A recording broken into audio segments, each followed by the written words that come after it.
இந்த கிளாஸ் கதை தெரியும்ல உங்களுக்கெல்லாம். There is a glass of water. The optimist says it is half full. The pessimist says it is half empty. Realist ஒருத்தர் வரார். He says it is a glass with water in it.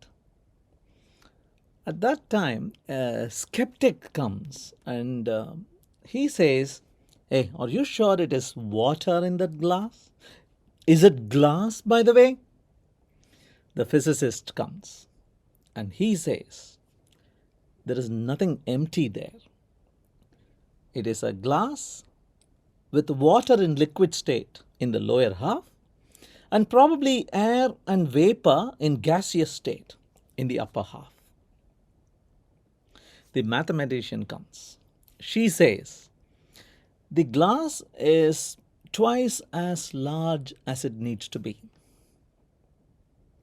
And at that time, mom comes in and says, யார்ரா அது டம்ளரை எடுத்தா குடிச்சிட்டு எடுத்த இடத்துல வைக்காம?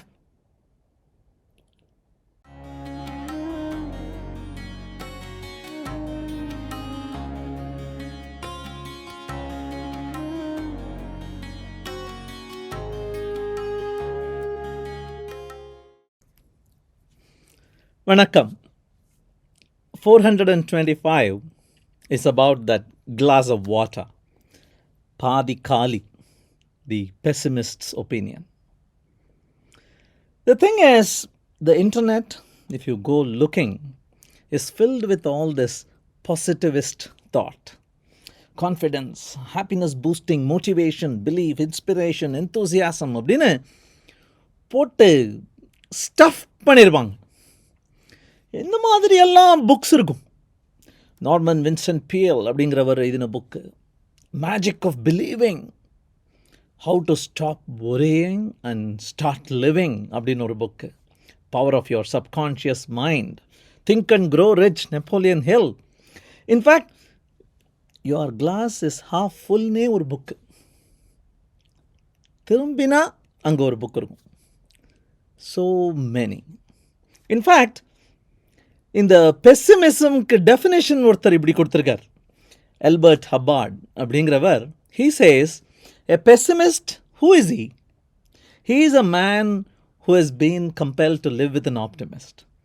அவன் கூடவே இருந்தாலே போகிறோம், நீ பெசிமிஸ்ட் ஆகிடுவே. ஏன்னா most of the time that guy will talk about impossible things, miraculous things all the time. பாதி நடக்காது இல்லையா? So this guy starts becoming a pessimist simply because of this close contact with an optimist. இந்த பெசிமிசமில் ஒரு special type of pessimism இருக்கும். அது வந்து actually good தான். எதை பார்த்தாலும் பயந்து இந்த லேடி பண்ணுற மாதிரி பெசிமிசம் இல்லை. It's called defensive pessimism. இதை பற்றி ரொம்ப டீட்டெயில்டாக இவர் எழுதியிருக்கார். பாப் நைட்டுங்கிறவர் வந்து he's a basketball coach. And சும்மா கொஞ்ச நஞ்ச பாஸ்கெட்பால் கோச் இல்லை, the winningest basketball coach in NBA history, hall of famer, அவ்வளவு அவார்டு வாங்கியிருக்கார். அவர் வந்து தன்னுடைய கோச்சிங் மெத்தடாலஜி பற்றி பேசும்போது பவர் ஆஃப் நெகட்டிவ் திங்கிங். நான் ஒரு கேம் ட்ரைனிங் ஆரம்பிக்கும்போது we don't plan to win, we plan to not lose. Where all can it go wrongங்கிறது தான் நாங்கள் ஃபோக்கஸ் பண்ணுறோம். ஏன்னா அவருடைய ஒப்பீனியன் படி most games they aren't won on court, it seems. They are lost. சொதப்படுறதுனால இன்னொருத்தன் ஜெயிக்கிறான், அவன் நல்லா பண்ணதுனால ஜெயிக்கலையாம். So we sit down and evaluate where we can go wrong. And we just knock them off one by one. The power of negative thinking. இவர் பேர் Hans Rosling. He is a scientist, a data scientist. Bill Gates hugely recommended books லிஸ்ட்டில் ஃபேக்ட்ஃபுல்னஸ் அப்படிங்கிற அவரோட புத்தகம் feature ஆச்சு. அதனுடைய அந்த இன்ட்ரோடக்ஷனில் bill Gates Hans Rosling சொல்வார், I am not a pessimist. I am not an optimist either. I would like to look at myself as a possibilist. இதுவும் சாத்தியம், இது கூட நடக்கலாம். That is how I approach it. அப்படின்னு 10 reasons நம்ம உலகத்தை நம்ம தப்பாக எடை போடுறோங்க. Here are 10 reasons we are wrong about the world. அப்படின்னு டப்னு 10 சாப்டர்ஸில் பாப்புலேஷன் பற்றி, ஹெல்த்தை பற்றி, எலக்ட்ரானிக்ஸ் அண்ட் டெக்னாலஜி ப்ராக்ரஸை பற்றி ரொம்ப அழகாக ஒரு புக் எழுதியிருக்கார். I strongly recommend you take a look at it. அதே பில்கேட்ஸ் இன்னொருத்தரை பற்றியும் ரெக்கமெண்ட் பண்ணுறார். அவர் பேர் வாஸ்லாவ் ஷ்மெல். இந்த வாஸ்லாவ் ஷ்மெல் அப்படிங்கிறவர் 60 புத்தகங்களுக்கு மேலே எழுதியிருக்காராம். He is a data guy. இந்த புத்தகத்தை திறந்து பார்த்தாலே தெரியும் how much he believes in the power of data அப்படின்னு. ஹான்ஸ் ரோஸ்லிங் வந்து power of visualization. அவருடைய டெட் டாக்லாம் பார்த்தா that's what you will understand immediately. This man is more of a data scientist. He doesn't really believe that he can convince you with visualizations. He expects you to be data numerate. வா வந்து பாரு எவ்வளோ data இருக்கு பார் அப்படின்னு. இவர் ஒரு book எழுதியிருக்கார். அந்த புக்கில் வந்து 7 things he talks about how the world really works அப்படின்னு. This also comes strongly recommended by Bill Gates. இந்த புத்தகத்தில் இருக்கிற அந்த 7 வந்து these are those 7. One chapter talks about fuel and how everybody wants it to be replaced by electricity, and our man says no, wait, எதுவும் அவசரமாக வேகமாக நடந்துரும் நினச்சிடாத, ரொம்ப கிராஜுவலாக தான் நம்மளுடைய டிபெண்டன்ஸ் ஆன் ஃபாசில் ஃபியூவல்ஸை very very gradually only we can change. சும்மா ஒரு எலக்ட்ரிக் பைக் வாங்கிட்டதுனால உலகம் மாறிடும்னு நினச்சிடாத. The next chapter is about fossil fuels and its connection with the food you eat, particularly the non-vegetarian food you eat. அப்படியே வச்சான்னு data கொடுக்குறார். Look at this. உன் பிளேட்டில் வர்ற பிரெட்டை பார், உன் dining டேபிளில் இருக்கிற ஃபிஷ்ஷை பார், அந்த சிக்கனை பார், அந்த மீட்டை பார், அந்த பார்பெக்யூவை பார், அந்த பீஃபை பார். You know how much fossil fuel is spent fishing for it, or hunting for it, or growing it, feeding it, cutting it, transporting it, cooling it அப்படின்னு பெரிய லிஸ்ட் கொடுக்குறார். ஓ மை காட், வெஜிடேரியனாக ஆயிடலாமாங்கிற அளவுக்கு அதில் கொடுக்குறார். The next chapter is about 4 pillars of civilization. அந்த ஒரு நாடு வளரணும்னா சும்மா என்னமோ வாட்ஸ்ஆப்பும் இன்டர்நெட்டும் ஆர்டிஃபிஷியல் இன்டெலிஜென்ஸும் வந்துடுத்துன்னா முன்னேறிட்டோன்னு நினச்சிடாத. எல்லாமே டீமெட்டீரியலைஸ் ஆகிடுது இந்த உலகம். பேப்பரில் இருந்தது இப்போ எல்லாம் எலக்ட்ரானிக் ஆகிடுத்து பாருங்க அப்படின்னு நினச்சிடாத. இன்றைக்கும் உலகளவில் 4 விஷயம் தேவைப்பா. அந்த 4 விஷயம் ஒழுங்காக உங்ககிட்ட இருந்தால் தான் நீ முன்னேற முடியும் அப்படின்னு சொல்லிட்டு he talks about steel, cement, plastics and ammonia. கன்ஸ்ட்ரக்ஷனுக்கும் பேக்கேஜிங்க்கும் அக்ரிகல்ச்சருக்கும் தேவையான அந்த 4 விஷயங்களை பற்றி சொல்கிறார். பேக் டு பேசிக்ஸ் மாதிரி இருக்குது. ஓப்பா, இதில் தான் நம்ம ஃபோக்கஸ் பண்ணியிருக்கணுமோ, தேவையில்லாத அன்னெசரி பர்சியூட்ஸில் போயிட்டோமோ அப்படின்னு you will get. And then he talks about de-globalization. அப்படியே உலகளாவிய லெவலில் தான் எல்லாமே நடக்கணும். We should go global. We should drop country boundaries. We should always sell our goods to anybody in any place, in any corner of the world. அப்படின்னு போனோமே ஒரு பாயிண்டில், particularly Covid, இந்த கோவிடுக்கு அப்புறம் வந்த புத்தகம் இது. கோவிட் அடித்த போது we realized that 70% of rubber gloves for world's consumption, 70%, and an even higher percent of these respirators, they were made in not one country, not one state or city, one factory. ஒரு ஃபேக்டரியில் அவ்வளவு நடந்துட்டுருக்கு. இவன் வந்து எல்லாத்தையும் transport பண்ணிட்டு இருக்கான். ஒரு Covid reminded us how tenuous, how weak, how thin that ice was. நம்ம ஊரில் நம்ம இதை பண்ணி ஆகணும், we have to get into manufacturing ourselves. We have to make அப்படிங்கிற அந்த ரியலைசேஷன் அது கொடுத்தது. And so the author says we have reached the point of peak globalization. இதுக்கு மேலே நம்ம குளோபலைஸ்டாக இருக்கணுங்கிற ஆசை மனுஷனுக்கு இருக்காது அப்படிங்கிறார். And then he talks about viruses, solar flares, all kinds of அந்த டூம்ஸ்டே சினாரியோ பற்றி சொல்கிறார். கண்டேஜியன் அப்படிங்கிற மூவி பார்த்திங்கன்னா நம்ம கோவிட் நடந்த அதே சீக்வென்ஸ் ஆஃப் இவெண்ட்ஸ் அதில் நடக்கும். அதே மாதிரி நோயிங் அப்படின்னு நம்ம நிக்கோலஸ் கேஜ் நடித்த ஒரு படம், அந்த படத்தில் வந்து solar Flair how it affects all telecom in the world. 4-5 நாளைக்கு கம்ப்ளீட் பிளாக் அவுட்னா எத்தனை பேர் சாவாங்க, எவ்வளவு டிஸ்ரப்ஷன் ஆகும், economies can be brought down to their knees அப்படிங்கிறத அதில் சொல்கிறார். ஸோ நடக்கவே நடக்காதா இனிமே?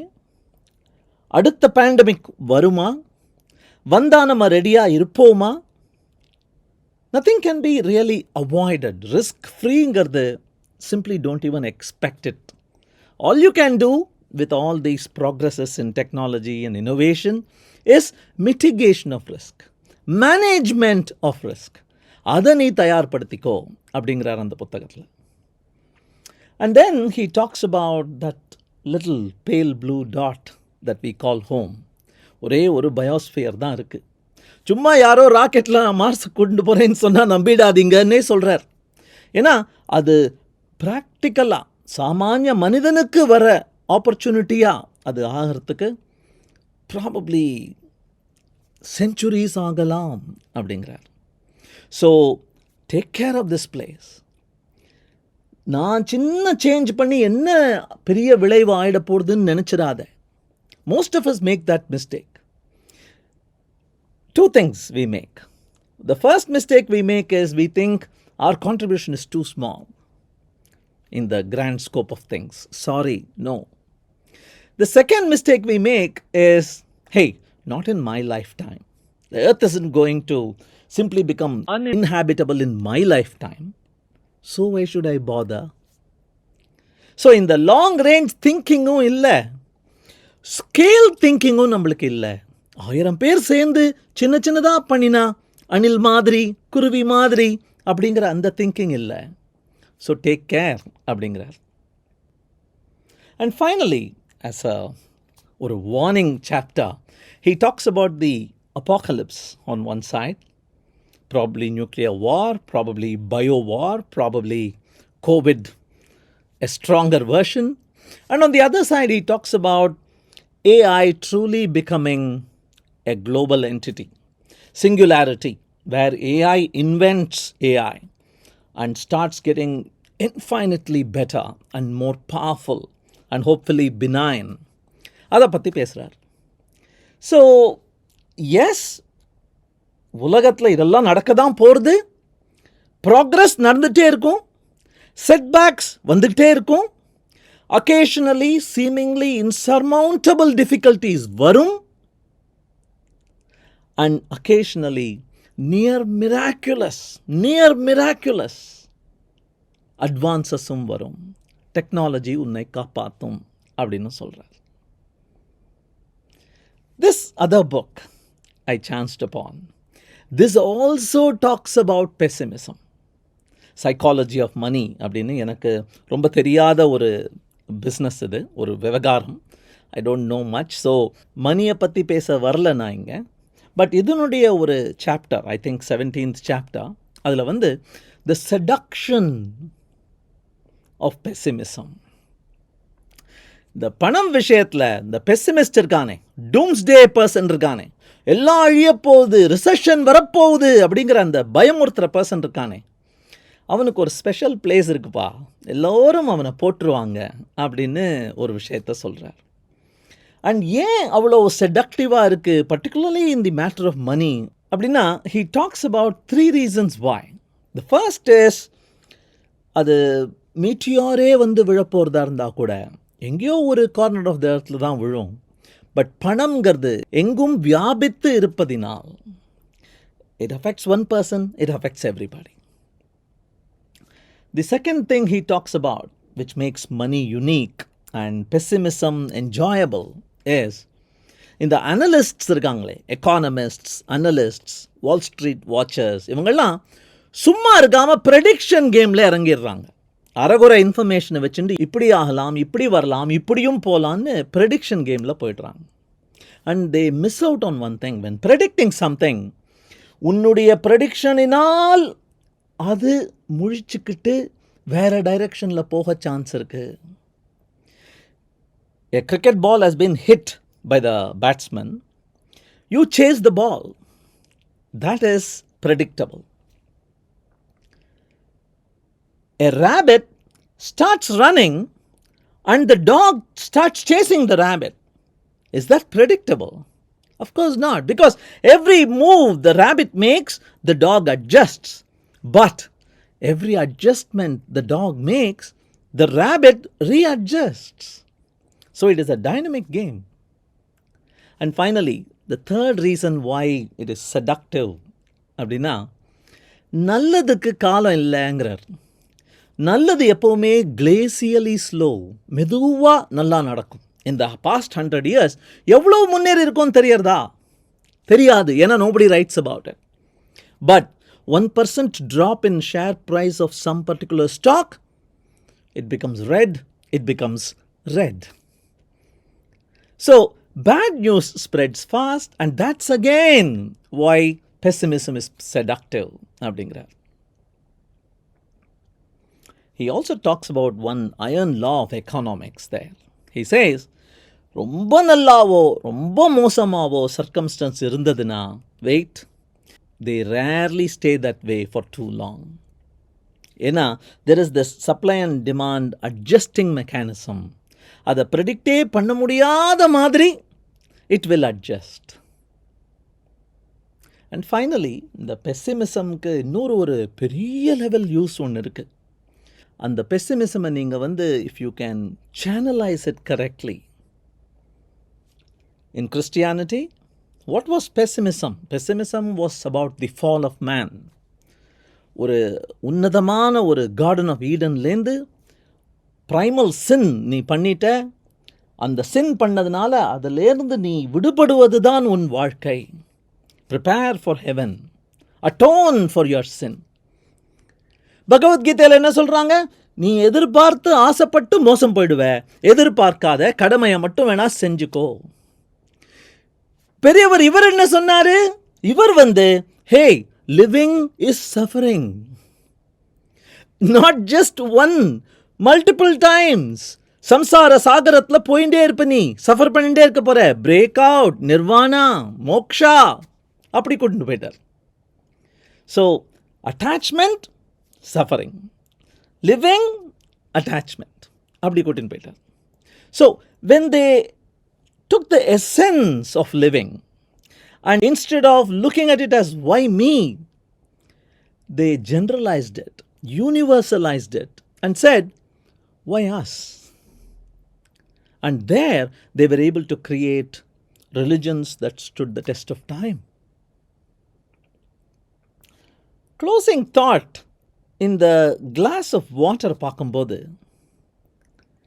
நம்ம என்னெல்லாமோ யாரெல்லாமோ வேறு வேறு கோணங்கள்லேருந்து பார்த்தோம். 2 important takeaways எனக்கு இருந்தது, அதை உங்கள்கிட்ட பகிர்ந்துக்கலான்னு நினச்சேன்.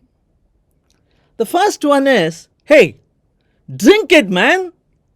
உட்காந்து யோசிச்சுட்டு இருக்காத, பார்த்துக்கிண்டு குடி, தாகமாக இருந்தால் குடி. Have a bias for action. Jump in, drink it. The other bias that we need to have is, அது அழுக்கு தண்ணின்னு வச்சுக்கோங்களேன், you have the power to empty it. அது டாப் கிளாஸ் ஃபில்டர் காஃபின்னு வச்சுக்கோங்களேன், hey, you have the power to actually refill it. Have a bias towards that growth mindset. எனக்கு வாய்த்தது இது, எனக்கு கிடைச்சது இதுதான் உட்காண்டு இல்லாமல், what can you do? அழுக்கா எம்டி பண்ண முடியுமா? நல்லா இருக்கா ரீஃபில் பண்ண முடியுமா? முடியும். That would be my closing thought. Let's meet again next week. Thanks a lot.